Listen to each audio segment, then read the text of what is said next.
In the spring of 2020, the whole world was preoccupied with the outbreak of COVID-19. While we were distracted, 23-year-old Shaylanna Lewis of British Columbia was stalked, harassed, and unfortunately has been missing. My name is Sophia Talley, and this is True Crime and It.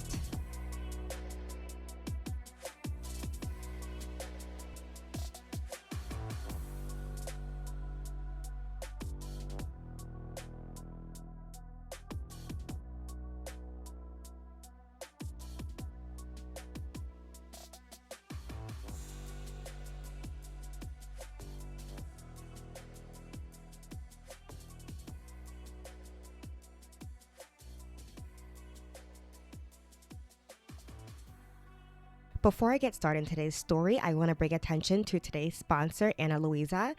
I always love partnering with Ana Luisa because they just produce phenomenal, well-wearing jewelry pieces. I like wearing jewelry, but I often don't have time to put on jewelry in the morning. But my job involves me to be in front of the camera quite often. Either I'm teaching classes or I am traveling and doing book signings. I'm always in the public eye and I need jewelry. I need something to wear and make it look like I actually can take care of myself. So this is where Ana Luisa jewelry comes in.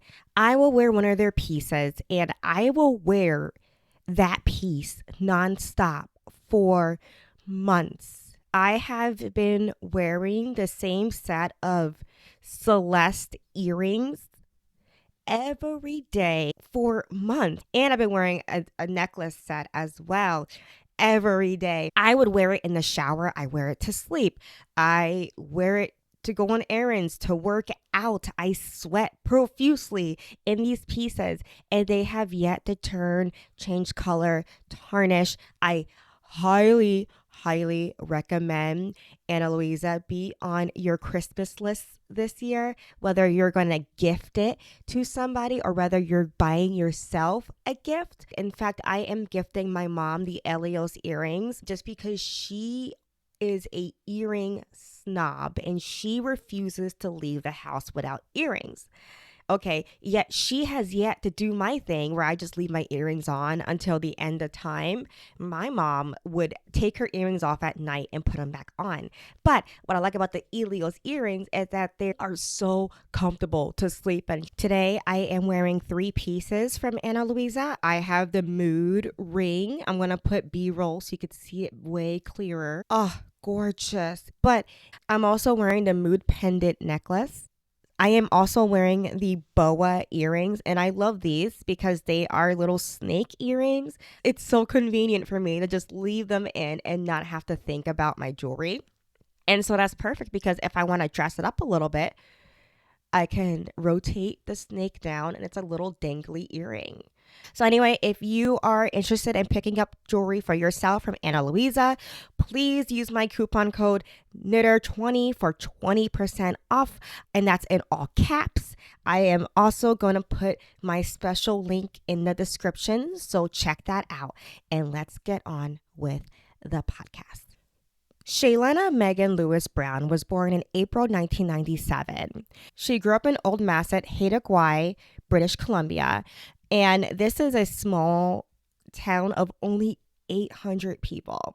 She grew up with her mother, Monica, her father, Alan, who unfortunately passed away when she was 7, and she has 2 brothers, Quentin and Gavin. Haida is an absolute gorgeous island just off the coast of British Columbia, and it is just dense forests and lots of water, and it can be hard to navigate, but it's also a tightly knit community with many of this community being indigenous people. And in order to leave the island, you actually have to drive your car onto a ferry to the mainland. So once you're on there, you're on there. In the spring of 2020, Shaylanna was 23 and she is just a creative creative soul at this time in her life.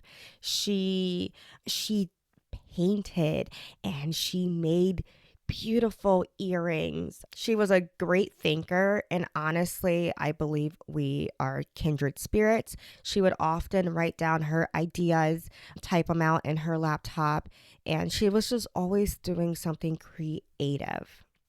Shaylanna is part of the, and I hope I'm saying this right, Tulu Zaada Ne'e dance group in her home of Masset. And so she absolutely embraced her culture. Her mother is quoted as saying, everything was about culture, singing, doing it right. She would ask her mom, do you really think that, mom? Or are you just colonized? Which is just shows how thoughtful and how intentional Shaylanna was in the way that she lived. She was just very intentional and very thoughtful and very connected to who she was and to her heritage. And at only 23, that is just absolutely commendable and just beautiful. Her mom says she always challenged my way of thinking, and we always talked about our spirituality. And Shaylanna would often contemplate her spirituality on nice long walks in the morning. She'll get up early when everything's nice and quiet, and she'll go on a long walk. And she was fairly athletic and was able to walk long distances fairly quickly. Unfortunately, this beautiful creative soul was going through a rough patch. During March 2020, Shaylanna was unfortunately being harassed and stalked by an unnamed assailant. We don't know, the public doesn't know anything about this person, but she was terrified of them. And it's often quoted that this person was bringing much trouble to the family. So, again, we don't know what happened, but what happened was tangible enough that it was not only affecting Shaylanna's quality of life, but her family's quality of life. And so, I wouldn't be surprised if police and family knew more about this. Being an open case, the public is just unaware who this person is or what their motives are. However, history tells us that, you know, with the statistic of missing and murdered Indigenous women and girls, and I've done a few episodes on this now, but history has told us that these women are at higher risk of going missing and are at higher risk of suffering from domestic abuse. And so just using that statistic, that's just the only thing that I am thinking about at this moment. The night of March 20th, Shaylanna hugged her mom and just was apologizing for bringing trouble to her family. And this trouble is implied to be from the stalking situation and the harassment situation that was going on. And her mother said, you didn't bring trouble. It was here already. Unfortunately, this would be the last time that Monica would see her daughter. The next morning on March 21st, Shaylanna went on her normal morning walk. Now, she did wake up a little earlier than what she normally did, and unfortunately, she left her phone behind. An unnamed witness spotted Shaylanna walking southbound on Highway 16 by Pure Lake, and this was the last known sighting of Shaylanna. Shaylanna's mother, Monica, wasted absolutely no time in beginning the search for her daughter. That same day, when Shaylanna didn't come home, she immediately contacted police and the search was on. But unfortunately, as I mentioned in the beginning of this episode, Shaylanna was reported missing around the same time that COVID-19 was starting to spread. So firstly, the news was preoccupied with a global pandemic. And at the same time, people were afraid to gather in groups to do their normal searches. However, the Masset police were on the case immediately. And within 2 days, they were already conducting air searches and searches with dog handlers. And they were doing ground searches. They even dragged Pure Lake, where she was last seen. but unfortunately, she just was nowhere. She was gone. And mind you, this is an island. There's not a lot of places to go, but this island is heavily forested with lots of water, and it's wild. It is just, it's beautiful and wild land. And so they can be searching for her, and she could be essentially, even though it's such a small area, she could essentially be anywhere.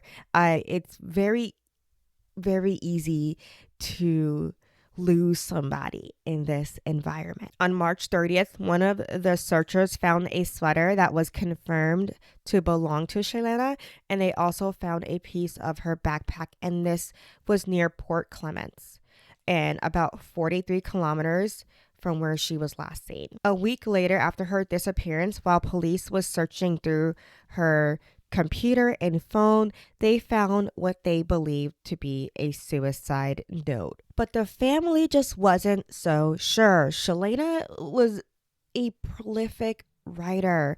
They called her work dynamic. She documented her feelings very, very well. And so family did not see this particular bit of writing as a suicide note just because of how she would, it was just her normal writing style.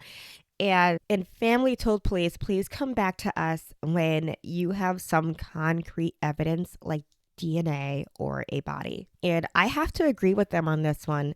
Unless police have DNA or evidence, you really can't just come back with a piece of her writing and claim it's a suicide note, especially if said note wasn't left anywhere for anyone to read other than on a file on a computer that police had to extract. Like, it just, especially in a writer's case, writers write all of their emotions down and all of their feelings and all of their desires and wants and dislikes, and they write it in such a way that can be so like evoking of emotion and pain and suffering, and they really capture the human suffering. And so to just see that and just say it's a suicide note, it's just, I mean, it's not concrete enough here, especially when you factor in that she was being stalked and harassed at this moment. Even if she did commit suicide, the person who stalked and harassed her is at fault here. That is the main concern here. Who is the one causing all of this trouble for her and her family? And the family believes that because this is such a tight knit community of only 800 people, and because she was being harassed by an unknown person, that there are people who know what happened to her that day. And there are people that have information. Her mother is quoted as saying, I can feel her. I just can't figure out where she is. That's why I go and look, because she needs to be able to see or hear.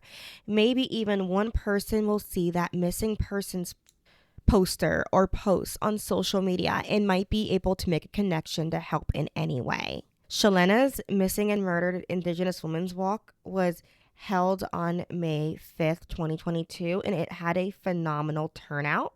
The parking lot was packed, and those who were unable to walk were able to participate in fundraisers and raffles and a community meal, and they were just able to just spread awareness and support for Shaylanna and her family. Shaylanna is 5'7". She weighed around 170 pounds.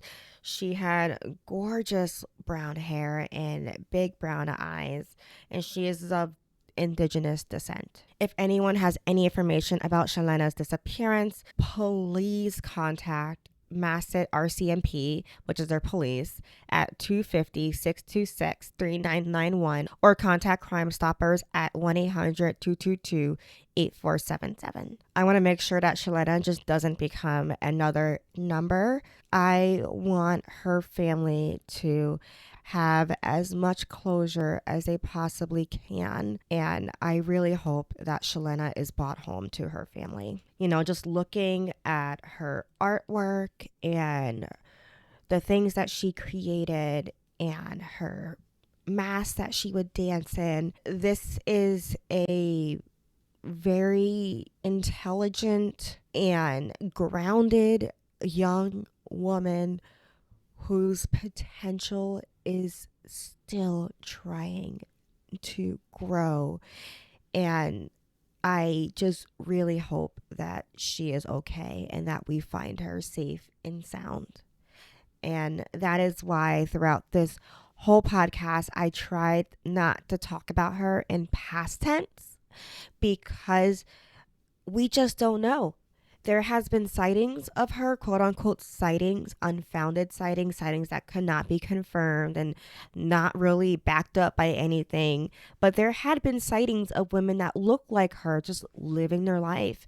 And maybe she's doing that just in hopes of her family being spared from the harassment and stalking that she was experiencing. And so there is hope that she is still out there. My name is Sophia Talley, and this has been True Crime and Net. For more information, including show notes, please visit www.thedrunknitter.com/truecrime.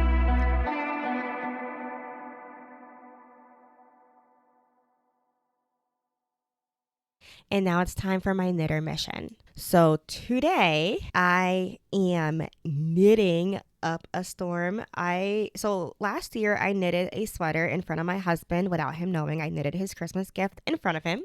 And the whole gag was that he would never notice. And he didn't until Christmas Day when he opened up his gift and he was like, "Is that for me?" Even though this man watched me knit a sweater in his size and shape for an entire month and just assumed I was knitting a sweater for myself, even though we are vastly two different sized human beings in two different shapes and heights. He thought somehow I was going to wear this sweater in a 2XLT men's.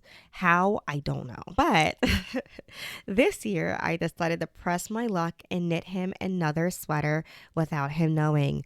Unfortunately, on day four, he asked me point blank if I was knitting his sweater. And because I am absolutely the worst liar to have ever walked this earth, I said, yes, I was. And I am a little relieved that he found out because I am knitting a sweater that is not my usual go-to construction.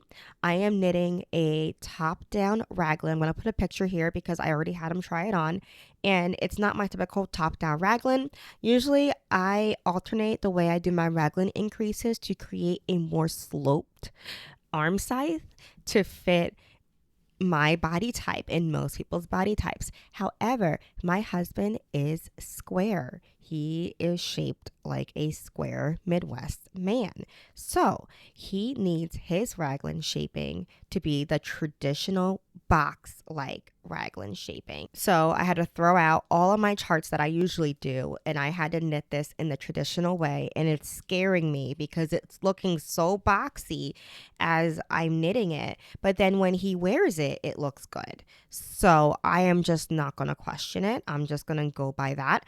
I measure two of his favorite sweaters and I am using those measurements. I'm using those measurements as my pattern. And so many of you guys, when I posted that picture yesterday, have been asking me what the pattern is for that sweater, and there isn't one. And because so many of you want to knit a quick sweater for your loved one this year, I am going to help y'all out, and I'm going to write a full blog post this week documenting how I created this sweater very clearly, so that way if you are an adventurous knitter, you can then cast on a sweater for yourself without a pattern, using your loved one's favorite sweater as a guide. You don't even need their measurements. You just honestly just need their sweater size. That's it. And I hope to have this blog post up by the end of the week so that way y'all can start knitting. I am using Chunky Yarn by Kramer Yarn. It is called Perfection Chunky and it is absolutely gorgeous. It is a 30% wool slash merino blend, 70% acrylic. And honestly, the wool quality is so good that you can't even tell that there's acrylic in this blend, which is insane to me because usually when I see an acrylic blend, you can tell, okay? You can tell.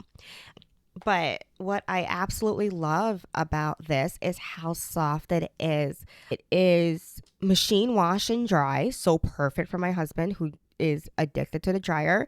And they have been spinning yarn in the US since 1987. And they are in Pennsylvania. And so it's just so cool. I think they're like a small business, if not family owned. And I absolutely adored the whole process of buying from them. Their website was super easy to navigate. Their shipping was fast. They use USPS, which I stand that. And it was just so efficient. And I really loved shopping small this Black Friday. This was my only Black Friday purchase. And it is just, well, no, I did buy some Peppa Pig figurines for Bobo, but I don't count that. That was a necessity. That was Christmas gifts. But when I bought for myself for Black Friday, I shopped small, and I'm very proud of myself for that because I usually try to, but those flashy fast fashion just flashes in my eye, and I am always tempted by something sparkly at Target, and then I get sad because it doesn't get any use, and then it'll probably end up in a landfill, which I'm trying really hard not to contribute to landfills this Christmas, and I encourage you guys to as well. But that is a great segue to go back to my sponsor for this video, Ana Luisa. Remember, I have a coupon code to use at their website, shop.analuisa.com, and click on the link below in the description and use code knitter20 all in caps to get 20% off your next order. I absolutely guarantee that you will love it. And thank you everybody for watching, and I'll see y'all next week. Stay safe. Bye.